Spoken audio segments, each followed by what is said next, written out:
the countries of the world.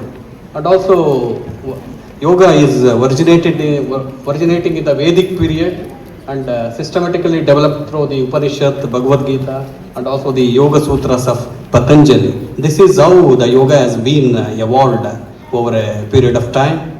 And yoga represents the comprehensive philosophy of life that seeks the harmonious integration of body, mind, intellect, and spirit.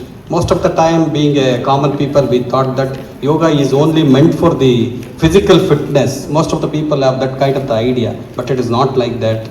Once you turn over the pages of the yoga and its literature, it says that yoga is the thing which really make us to take the inward journey. That's a great thing. Most of the people, being a common people, we thought of going somewhere and looking some places, something like that. But yoga is the thing which really makes us to go inside of us and know ourselves. That is the actual meaning of this one. And also it is the integration of the mind, body, intellect, as well as the spirit. These are the four things.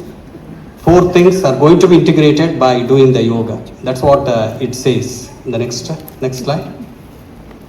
See, the aim of the study. This paper has been written by keeping this aim in the mind.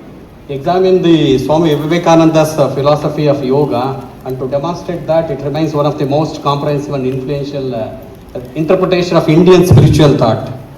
Whatever the message, whatever the ideas, whatever the thought which were given by the Swami Vivekananda and the yoga, that is one of the things which is followed by everyone next to the Patanjali. Patanjali has given the literature. Patanjali has originated this kind of the idea that has been propagated by Swami Vivekananda across the world. That's why we are very fortunate enough to Swami Vivekananda to be born in this great land. And also his integrated approach to the four paths of the yoga. It was there in the slide: Karma Yoga, Bhakti Yoga, Raja Yoga, and also the Gnana Yoga. These are the four paths which were illustrated by Swami Vivekananda. Karma Yoga is nothing but the path of selfless action. This conference is one of the ideal example for the Karma Yoga. Without expecting anything, we are conducting this, we are organizing this, because we are believing Karma Yoga. That is the first one. The next one is the Bhakti Yoga, that is the path of the devotion, what it says. And also the Raja Yoga, it is nothing but the path of mental discipline and meditation. And Gnana Yoga, the path of the knowledge and the wisdom. See, these are the four the vibrant pillars of the yoga which were suggested by Swami Vivekananda. And also this study aims to highlight the contemporary relevance of his yogic philosophy in promoting. See, nowadays, across the world, we are facing so many problems. For all the problems, there would be a solution that is none other than that of Indian thoughts on the yoga. That's what wished by the Swami Vivekananda. It was given moral values, spiritual growth, mental well-being, and also the social harmony. So that's why Swami Vivekananda rightly felt that yoga philosophy is nothing but a path to individual excellence and also the universal well-being. The next one. Need for the study. This is what this slide highlights the need for the study. This study examines the Swami Vivekananda's interpretation of the yoga as a holistic philosophy and integrates spiritual realization, ethical living, and also education and also selfless service. There are the this study has been taken up to see the deeper understanding of Indian philosophy, educational significance of the yoga, relevance in understanding contemporary challenges, and also the valuable resources for the scholars and the practitioners, and also a practical framework for the life. Yoga has been adopted as a practical manual or the practical framework for the life. That's what it says. Because of this aim, this study has been taken up, and also to understand all those things: spiritual growth, ethical living, holistic education, social harmony and also universal well-being. Through the yoga, it is possible for any ordinary man to achieve all those things. Spiritual growth, it's too good. So Vivekananda has achieved that to a greater extent. And also he suggested the same thing through yoga and also the ethical living. Everybody are living, but the question is, who is ethical? That's a great thing.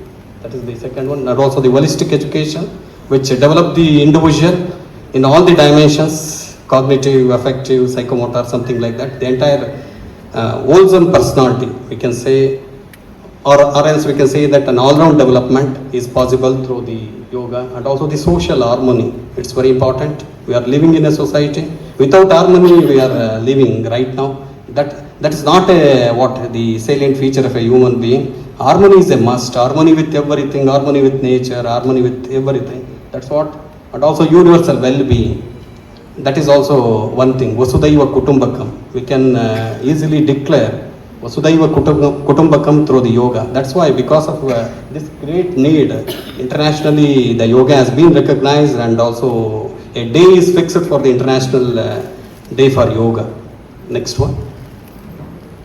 See, for doing this paper, this is the review of the literature, which is available in the various books and also in the internet. Both Indian studies and also the Western studies. In Indian studies, we are going to see the Swami Vivekananda, Dr. Radhakrishnan, Sister Nivedita, Swami Ranganathan Nandaji, and also Swami Chinmayanandaji. They have done a lot of work. By seeing their works, definitely we can understand what vision the Swami Vivekananda has about the yoga. And also the Western studies. See, it is very difficult to say their names. See, our Indian names so beautiful, very easily we can say. See that they are all the persons who interested in yoga and done they written some literature on the yoga. That is one thing.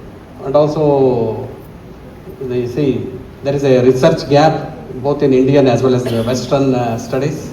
A comprehensive study of Swami Vivekananda, wisdom of yoga, integrating both Indian as well as Western perspective. If you want to understand that one, Indian as well as the Western, Vivekananda's views are the best to integrate Indian version as well as the Western. The next one.